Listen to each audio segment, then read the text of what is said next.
Okay. Welcome everyone to the webinar. My name's Jacob Pritchard. I'm with Fortem Wealth, just one of the advisors here. This is brought to you by Jackson Securities, and we've got with me today Leigh Travers, the CEO of DigitalX. Thanks for coming, Leigh. How are you going today?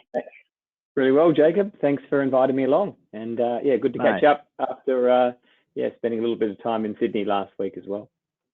Yeah, I trust you got back to WA reasonably well, obviously, after your stay. Yeah, you're obviously here today.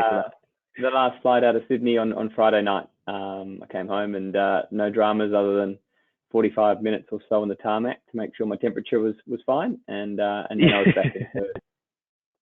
No, great to hear. And straight back into business, everything jumped back in quite smoothly, I trust. Yeah. No, the team looked after things while I was on the road. We set the whole operation up from remote dealing anyway. So yeah, no interruptions. The market is volatile and does what it does, but can't control that. And good to go out and have that sort of first roadshow physically and sort of see the vibrancy in Sydney, meet some dealer groups, financial advisory firms, investment banks. For sure. Clients. Yeah, it was a good mix. No, that's good. Good to hear. And obviously good to hear business is going smoothly as well on your end. And what a year it's been over the last 12 months, I must say. Obviously some would say probably one of the toughest years in the last decade, I guess, business-wise. But look, getting to business, obviously with you, being in the cryptocurrency space with your business model, I guess you could almost say it was a blessing in disguise for what you guys wanted to do in the future, if you would say. Well, yeah, certainly it has sort of changed the market dynamics, and there's probably two elements that I think have benefited us. The first one is obviously the monetary policy, the excessive stimulus that's been applied to markets, and the acceleration of that leading to scarce assets, store of value assets having more value, as well as investors having more of an understanding around dollars, what's backing those. Alternatives to investing in bonds that aren't yielding any returns at the moment, and looking at other ways of managing portfolios with a greater concentration towards alternative assets. So that was one element. And the second one is just the push towards digital. So whether that's digital platforms, digital investments, digital assets, that has certainly been the story of COVID. And that's the space that we're playing in, both from an investment perspective on the funds management side, and then on the software side as well with Drawbridge, moving from a process that was very much human interactions, manual, error prone, into using a digital solution to eliminate any of those issues. I think that's certainly been a big tailwind for us in the big changes that we've seen in the market over the last 12 months. Yeah, no, it's been great. And look, I've obviously got to congratulate you from myself and obviously people watching that are shareholders as well. Great work over the last 12 months with business. It's great to see obviously when the environment becomes obviously what it is, and it's obviously been quite good for you guys. You guys seem to be taking full advantage of it with how nimble you've been with everything like that. So obviously from your recent report as well that you come out with, all metrics pointing up. It's always great for shareholders to see that. Everyone's pretty happy. How do you feel like you guys performed over the last 12 months, other than just looking at the indicators? Were you reasonably happy with that? Well, I think there was definitely a slower process over the last 24 months to position the business in the space we're in, which is funds management and product development that's focused on single products that DigitalX owns and operates, rather than the consulting strategy we had before and the advisory and so forth activities we were doing. It was really the evolution of the business. So when that was fully announced to market, fully integrated, we were ready to go, and timing obviously worked out quite well with respect to the Bitcoin price and other digital assets. And then in terms of what's happening with regards to the largest blockchain build in Australia, being the ASX DCC project, being one of the first movers on that. I'm really pleased with how the app's been developed, built, as well as the fact that that's progressed in line with expectations. On the funds management side, obviously would have liked to have seen more funds under management, for a couple of reasons. business would have been much larger. But secondly is we've had such exceptional returns within the investment funds. It would have been nice to have more investors in there and enjoying some of those returns that the funds have really delivered. I think if we look back 12 months ago to where we are today, absolutely, I would have taken that and been pleased with it. But has the strength of the tailwinds been that I was also hoping for a bit more strength as well, given how well sort of the company's positioned with respect to the market niche we're operating in, the assets we have, the capital raises we've done. Just trying to really harness a lot of that tailwinds as well as grow the team and build the assets we have. That's exactly right. No, it's great to hear. And obviously, when you look back, obviously, like yourself and other shareholders as well and prospective investors, we've been watching DCC quite closely. I'm sure a lot of people watching have been as well, even if you guys aren't shareholders of DCC at the moment. Just with obviously you guys being in that space, it's arguably probably the most talked about topic at the moment. Since COVID happened, everyone's talking about Bitcoin, a few of the other currencies.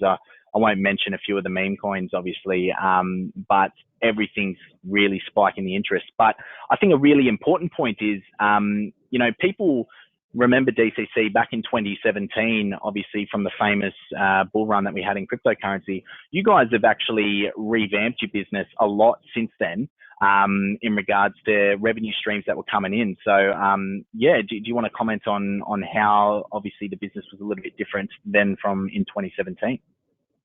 Yeah, certainly that's been a lot of frustration from investors that have called in that haven't had a sort of great deal of awareness of what the company's operations were in their last run, which is 2017, 2018. Yep. The predominant activity of the company was corporate advisory services. So myself and a few other corporate advisors were structuring a lot of the ICOs, the new digital assets that were hitting the market. Yep. That was representing around 90% of our revenues. And certainly that was the key driver of returns.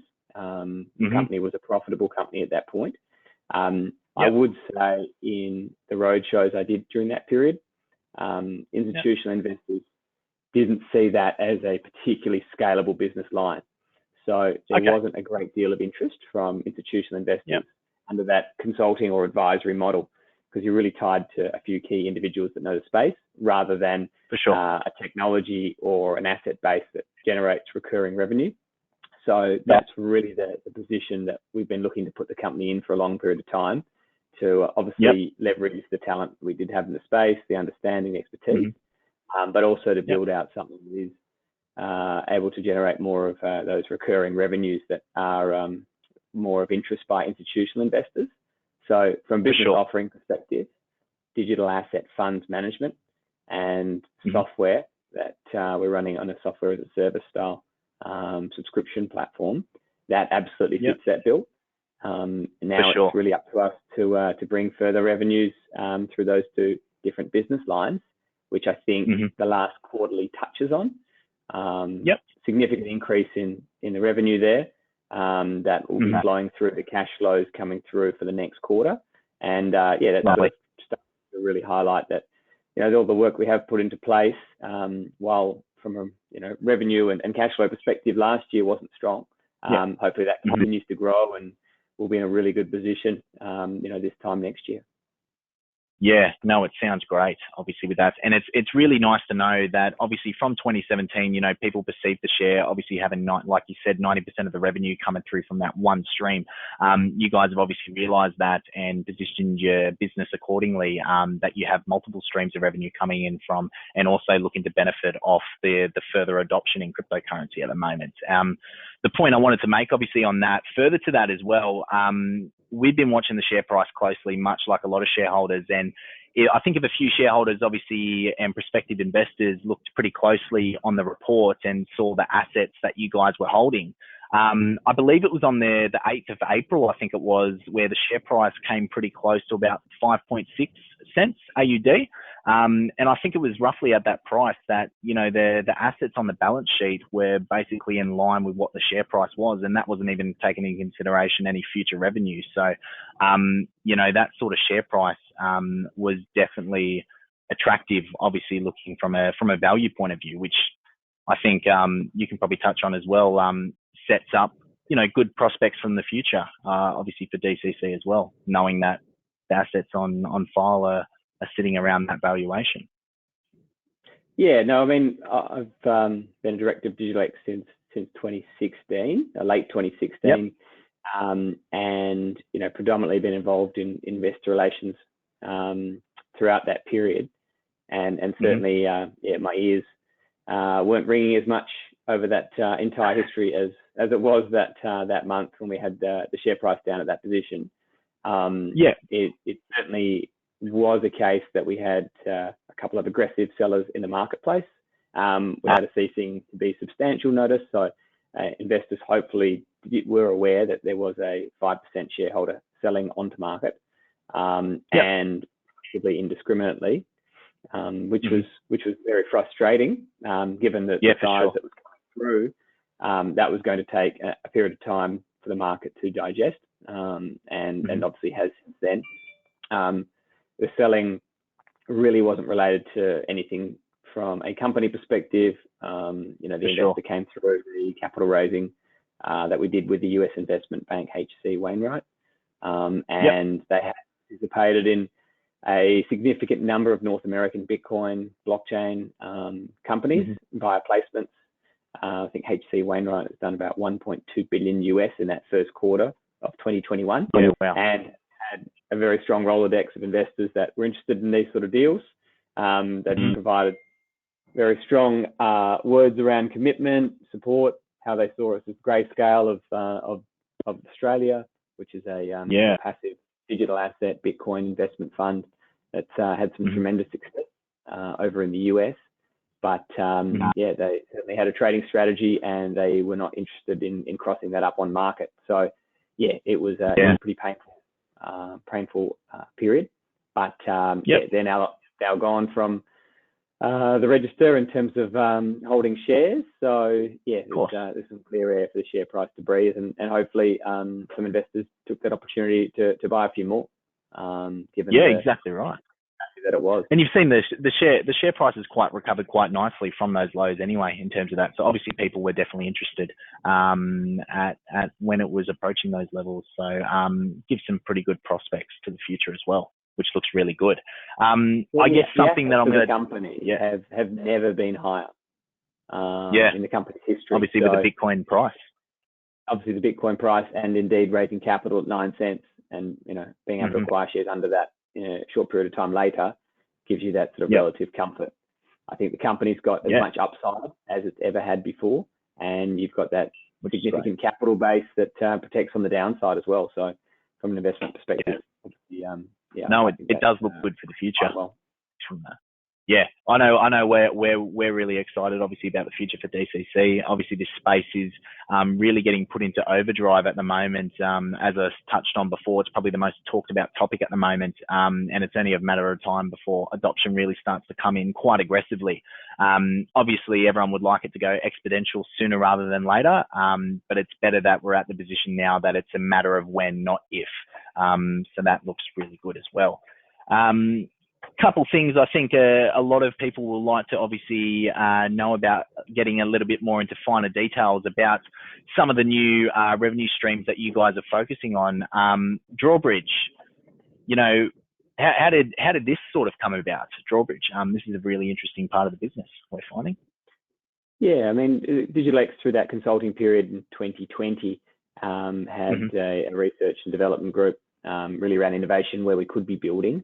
And we saw what was going to be the largest blockchain build in Australia, and seeing ways that we could manage or monetize the access to data that would be coming through from a share market data perspective that really is difficult to utilize at this point. Obviously data is a huge opportunity, as we've seen with open banking and what that's done for fintechs throughout Europe and now throughout Australia, as they can connect to that. And really saw that as being an opportunity for us. And at the same time, we actually had a near miss with a trading incident from an employee that held shares that almost traded through a restricted trading period, which is obviously not something you want to happen. because the process that's in place for that is something that, yes, it is articulated via a securities dealing policy, which every public company has, but more junior staff don't necessarily know that. They don't sort of see trading in public shares as, their primary role, or even anywhere near that. And a onboarding call and education session really isn't enough. They need to have a tool so that process is managed, and you can eliminate those issues. You can actually have compliance by design. You can also have a digital audit trail for the entire approval process that company employees and directors go through. And that's where we saw being able to tie into share market data as being a real system to future-proof what Drawbridge was creating around the approval process for trading in company securities. It was really around our own near miss that sort of highlighted that as being a big area. The more companies that we speak to, the more also saying the same story, that yes, it's a risk area. They try to manage it as best they can, but ultimately it's something that it's sort of a manual system that's being put in place, and using a digital solution for that makes a lot of sense. And obviously around protecting their company's reputation and protecting the board's reputation in a market where we've got a heightened understanding and focus on governance is obviously going to be helpful for Drawbridge sales going forward. Exactly right. No, I think it's great. Obviously, you guys spotted, I wouldn't call it an issue or something like that, or something that came up inside the business and sort of turned it into a pretty strong revenue stream for you guys, and something that you guys could make out of it. Shows obviously how nimble you guys are, which is awesome. I guess following on that question of Drawbridge, how is Drawbridge unique in a sense? I know you talked about some problems that it solves and stuff like that. So I think everyone got that pretty clear. And why is the use of DLT important? What's this? Well, I think that's an area when I speak to potential investors and market participants that it's actually quite a misunderstood area in terms of this settlement clearing system that the ASX is moving forward towards as being an area that has received, a lot of negative publicity around timing, and obviously negative publicity from incumbents that will be impacted by the new technology rollout, so that the ASX will actually be the holder of all share market data, rather than being split by the ASX and split by the registries based on broker data and based on issuer sponsored holdings. It'll all go through the ASX, and registries will more move into a format where they're facilitating, those corporate actions, corporate events, mailing out shareholder letters, running AGMs, EGMs. But in terms of being the custodian effectively of that share market data, that's going to move past them. So I think that's one big area that isn't too well understood by the market, and Drawbridge will be able to plug directly into that share market data once the approval and the trade has taken place by employees. And that'll have that end-to-end around when the approvals are made to when the trade's executed, so that that has been taken care of appropriately. I think that's really important. It affects that sort of compliance by design and eliminates those issues that you could potentially have through that manual process. It'll be one of the first applications onto the ASX's DLT, which is DAML. That environment's opening up very shortly for other participants to come on board as well. I think there's a few major ones at the moment. Accenture's probably the most well-known company that'll be utilising it. And as I mentioned, I think there'll be a flurry of activity, not just sort of from fintech companies, but also from regtech companies like DigitalX that'll be utilising this. Just cut out for a second there. Sorry, Leigh. There we go. That's all right. I think it's back. There we go. I think it's back. Yeah. Or was it just my screen? I think we just we got up to the bit comparing it to RegTech, I believe. I think it was only about 10 seconds back. That's all. Yeah, no, effectively around how fintechs have leveraged their data around open banking. RegTech companies like DigitalX will be able to enable solutions for public companies as they come to interact with the technology and use a single source of truth for all their trading and so forth. Yeah. No, 100% agree. That's a really great part. I think a lot of shareholders are pretty excited about that as well. So that looks like a really good part of the business. Obviously, moving forward for the next 12 months, it'll be really nice to see how that progresses. I think a part of the business, though, I think a lot of people are really excited to hear about, and which is obviously I guess your bread and butter at the moment is the fund that you guys are using at the moment. Now, I guess you guys, obviously you've got one you got one of your funds, which is primarily in Bitcoin. I guess a really interesting question that I guess a lot of people are going to ask, or Coinbase, a few of these other exchanges, are promoting really easy, accessible ways to buy Bitcoin, if you like. Why would an investor buy Bitcoin and digital assets through a fund rather than directly themselves? Yeah, I think the marketing is very different from the actual experience. I mean, if you're buying on Coinbase as an Australian, you can't actually sell your digital assets into cash. So for anyone that wants to invest and on sale return capital, that certainly becomes a problem. I just got a note to say the recording stopped, but we'll push on. So that's one element, being able to invest into the market, there we go, the digital asset market, the Bitcoin market with cash, and on sale have that cash returned to your bank account. Is obviously something people take for granted within public equities, and that's something they can now do in the digital asset marketplace through the DigitalX funds. DigitalX Bitcoin Fund tracks the price of Bitcoin less our management fee, and it's been doing so. We found the majority of investors are either family trusts or self-managed super funds. The difficulties in going through that audit process as an investor when you're a fiduciary mean that there are costs involved with managing that audit process, and having tax reporting come directly to you, which can be shared to your auditor, is going to eliminate a lot of those costs you'd have from going directly. So there's sort of some of the key areas. We actually have access to insurance as well, group insurance through Lloyd's of London in the DigitalX Bitcoin Fund. And going so and doing so yourself is actually going to be more expensive than using our fund if you want that sort of security. Exchanges have to optimize between access. So if a user wants to be able to withdraw their Bitcoin off, they'll have to do so within an hour's notice. Whereas we optimize for security. It takes over 24 hours to withdraw the Bitcoin from the cold storage solution we have and an independent custodian. That's certainly giving peace of mind to investors in a space that obviously has been highlighted and avoided by some because of the risks around the security of your digital assets. So I think around ease of administration, ease of access, security, reporting is a number of the reasons why investors are choosing the fund over choosing to do it yourself. And that's not to even to take into account some of the nuances of, hundreds of exchanges worldwide, different order books, KYC processes, those sort of technical challenges you have with withdrawing Bitcoin and the custody solutions. Certainly the Bitcoin fund is favorable for a number of investors now. On the digital asset fund, we have a qualitative approach to the investment selection and then a quantitative approach to the structuring, so the portfolio composition, which means that we have been outperforming the marketplace, both from a Bitcoin fund perspective and as well from the cryptocurrency hedge fund index. So I think that performance fee we're charging is absolutely justified in this market.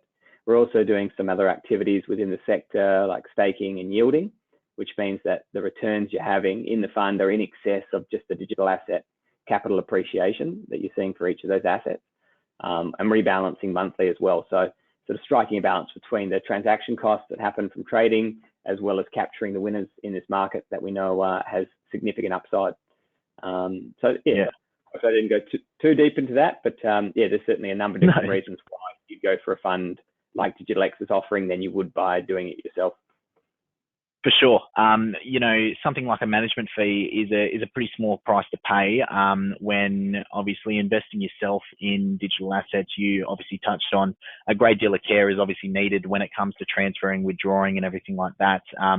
Something as simple as a small slip up or a digit miss in a receive or an exception address that can cause obviously the assets to there can be some issues there. Hey, Jacob, so yeah, I'm going to pull the blind down as we get the afternoon sun come down here in Perth. Yeah, so just give me 2 seconds and I'll go do that. Not a problem. Not a problem at all. By the way, guys, I'd just like to mention as well, I'm going to be sending through an email after this concludes. Also, my phone number. If you guys have any questions for Leigh, you'd like me to pass on anything about DigitalX, if you guys are questioned about any of the products or anything like that they're doing, feel free to let me know. I'll pass it on to him. I'll get a personalised response from him, and then I can pass it on back to you. But yeah, anyway, Leigh, I'll let you carry back on. Yeah, brilliant. I think, sort of rounded out the reasons why investors would go for the DigitalX funds, around security, around access. We're on net wealth, so financial advisors can have their clients come into the fund via a couple of clicks, which is certainly a prerequisite for financial advisors providing access in this marketplace where wealth is dominated in those sort of wealth platforms. And just the ability to set and forget for this asset class in what is a very volatile marketplace. Exactly right. I think as well, even touching on the security of the fund that you guys have, you guys are also well positioned to get, a few years returns in advance in the coming future, and obviously further institutional adoption, will be great for you guys. You guys will have a track record, obviously a show of security and everything like that. I think that's also something that you guys are positioned for, and could be definitely something to look forward to, obviously moving forward with that. Yeah, I think on the wealth management industry in Australia, some things like track record are scarce in this sector. So you need 2 years of track record to have investment grade ratings from, the likes of Lonsec and Morningstars, which is a real research houses that open up the doors to financial advisors. And that'll be coming up. What's that? End of the year. And I think that'll really make the access for these sort of products that we have much more easily, rather than sort of more high net worth investors that are sort of dominating our unit funds position at the moment. For sure. No, it's great to hear. Now, I think a nice question to ask that, look, I'd obviously like you to touch on Grayscale as well. Obviously, what your thoughts are there, and what you'd like to do with DigitalX as well. Give us a little bit of a quick background about Grayscale and obviously the vision for DigitalX for you. Yeah, well, Grayscale is a fund manager that's offering predominantly passive-based access to this digital asset sector. Their first year, they raised around 20 million. A couple of years later, they had around 100, and now they're sitting plus $20 billion in assets under management. And that sort of growth that went from a trickle and has recently turned into a waterfall was really around educating the marketplace, getting in touch with the financial advisory networks, and then getting access through wealth management platforms as fast as they could. And that does take time. Even that first mover advantage is useful, but you have to make sure your product is as high grade as possible. I do think they've had a number of things they've done right. Some elements such as theirs being a closed-ended vehicle, so they have significant volatility of where the asset trades in terms of the fund units relative to the net asset price, means that investors from a day-to-day basis are either in a great position or a not so great position, which has recently swung to a negative. We're trading at a discount to the net assets, much like a majority of LICs on the ASX. Our fund is directly at net asset value. So you're coming in and exiting with a 30 basis point spread fee, but effectively you're in at NAV. From a custodian point of view, administration point of view, trustee point of view, they're all independent. They're all institutional grade. And I think that really puts us in a position that we will be able to capture that fund growth that's coming through to the Australian marketplace in the way that we've positioned it. And obviously, Grayscale is the gold standard there in terms of starting at 20 million and now in the tens of billions. And that's where I really want to get DigitalX to as well. For sure. No, it sounds great with everything that you guys have done over the last 12 months. Like, not only have you guys been extremely nimble, you guys are well positioned, obviously, to take advantage of, further tailwinds. Not to say to take anything away from you guys, but further tailwinds in the domestic market here, to position you guys accordingly. So that looks really good, and I think we all look forward to obviously seeing over the next 12 months as well, or even the next quarter, so that things are changing so quickly. Good question. I think a lot of people always like to ask when coming into this space, what's your favorite cryptocurrency asset and why, Leigh? I'm going to have to go with Ethereum. Yep. It's the one that I find I'm getting the most amount of questions on at the moment, probably spending the most amount of time from a research perspective of. For sure. It is not another cryptocurrency. It's got an entirely different value proposition to what Bitcoin has, or Litecoin, or some of the other privacy coins. It's effectively competing with the likes of Google and the likes of Apple in creating an application store. So companies can go and host their own applications on top of it, except rather than going through the approval process and paying 30% of their revenue to the gatekeeper, being Apple or Google, and using the banking system to pay the banks the privilege of being able to conduct business through those institutions. It's hosted on a decentralized network. The fees are all paid in digital money, and you've opened up the marketplace to a truly global audience that anyone can participate in. And the growth that we're seeing in terms of the amount of applications and the commerce that's taking place over those applications is truly extraordinary. It's the fastest growth area within the digital asset market, which is the fastest growing sector in the entire world. So it's just quite extraordinary to see the amount of development going on from a business point of view. But then secondly as well, one of the criticisms has been the supply side, where Bitcoin's very fixed. We know the supply side, which is fantastic from an investor perspective. But on the Ethereum side, it's designed to be a little more nimble and designed to accommodate how the market evolves. Now that we're seeing where it's going, the Ethereum network is going to move to a more finite supply, as well as from an issuance point of view, so an inflation rate, moving to an inflation rate that's similar to Bitcoin, and then also having a buyback effectively that you're seeing with US markets. A portion of transaction fees will actually go and be burnt within the market, which is equivalent to a buyback in the US. So you're going to see that upward buying pressure. You're going to have the finite supply at the same time as the demand for the use of Ethereum is going through the roof. I think that absolutely explains some of the recent performance. And the only thing limiting Ethereum at the moment is really around the transaction throughput. So at the moment, the technology has basically been proven out, but it is fully in demand. So there's very little space for extra businesses to come on board. And they're going through 2 technology upgrades at the moment, of which, if they're successful, will improve the efficiency by over 10,000%. So there's probably never been a technology upgrade of that magnitude to happen before. And if all things go well, I'd expect to see a significantly higher price for that asset. And I think that sort of highlights that within this digital asset marketplace, there are some relatively unique offerings that don't simply represent another cryptocurrency or another payment protocol. They have very different value propositions. For sure. Sorry, we just recording just stopped for a second. There, we're all back online. No, it's a very exciting asset. Obviously, that space and what's going on and all those points that you talked about make it sound even better.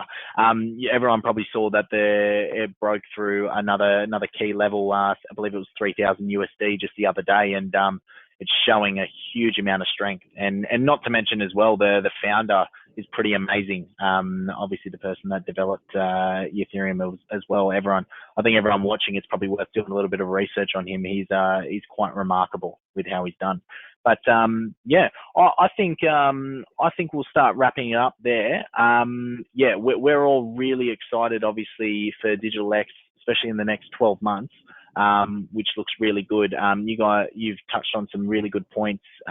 You've been really nimble with the business, which looks good as well. And not to mention, obviously, you guys have recovered quite well from a pretty aggressive seller on market as well, which obviously shows a bit of demand for the stock, which is great.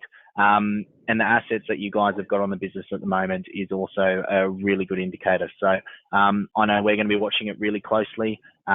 We look forward to seeing more updates as well. And yeah, obviously, really appreciate you taking the time to come on today, Leigh. I'm sure all the viewers really, really appreciated it as well. So yeah, so thank you for that. Thanks, Jacob. Thanks for organising it. And yeah, if you have any further questions or want to hear more, please feel free to send me an email.